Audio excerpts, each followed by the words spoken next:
Hello મિત્રો, તો હું છું ગોહિલ અજયને સ્વાગત છે તમારું મારા મિની બ્લોગમાં. સવારમાં મિત્રો ઊભા થઈને આપણે બેસી ગયા હતા હીરાવામાં હતું મિત્રો ભાખરી શાક, આખા રીંગણાનું શાક ને ભાખરી મેં ભરેલું તો મિત્રો ટિફિન લઈને આપણે જવાનું હતું મહુવા કામે, એટલે મેં કીધું ટિફિન ભરેલું લઈને હું થોડુંક હીરાવી લઉં મિત્રો. ચલો તો મિત્રો મેં તો હીરાવી લીધું હતું, મારા પપ્પાએ કને કરતા માતાજીને મસ્ત મજાના દીવાબત્તી તો બધા કરી લો દર્શન, અને વાગી ગયા હતા 8 અને આપણે જવાનું હતું કામે. જવાનું થઈ ગયું હતું મોડું, એટલે હું નીકળી જઈશ તો ડાયરેક્ટ કામે જવા. તો મિત્રો નીકળી જતા આપણે ઘરેથી બાય ના હતા ભાઈબંધને આપણે હારે આવતા હતા મહુવા કામે. તો મેં કીધું તમે આ જાવ, અમે આવ્યા તો આગળ ને અમે રવા દઈએ સીધા મહુવા કામે. ફાઇનલ અમે મિત્ર કારખાને પહોંચી ગયા હતા, થોડીક વાર ગયા હતા હીરા ભાઈબંધને ઉડાડ્યા. હીરા એકારે 2-3 મિત્રો તો બે ગોતતા હતા, એક ગોતો તો બરાબર લઈને એક ગોતો તો હાવણીએ, બે સારે પરથી વળે ગોતતા તો ભાઈ.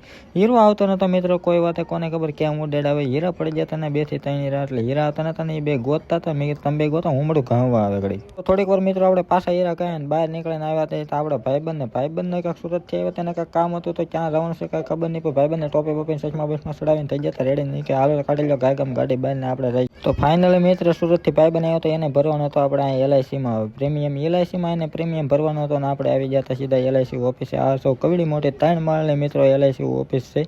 તો અહીંયા તમે કોણ પ્રીમિયમ ભરો છો જરા કોમેન્ટ કરી દેજો અને જણાવી દેજો. બહુ મોટી ઓફિસ છે મિત્રો. અહીંયા કોણ આવે જરા કોમેન્ટ કરી દેજો. તો ફાઇનલી મિત્ર ભાઈબંધનો પ્રીમિયમ ભરાઈ ગયો તો અમે નીકળી જતા બહાર. પછી તો મિત્રો પડી જતા બપોરને ડાયરેક્ટ આવી જાય જમવામાંથી પૂરીને ઊંધિયું શાક ને સાય ને એવું કંઈક હતું મિત્રો. તો અમે બધા જમી લઈએ. તો મિત્રો જમી કાઢીને આપણે નીકળી જતા છીએ મહુવાથી સીધા ઘરે જવા તરફ. તો આશા કરું છું મિત્રો અમારો મિની બ્લોગ તમને ગમ્યો છે. મારો મિની બ્લોગ તમને ગમ્યો હોય તો લાઈક, શેર અને સબસ્ક્રાઈબ અને ફોલો કરવાનું ભૂલતા નહીં. મળી જાય કાલે નવા મિની બ્લોગમાં. Bye bye.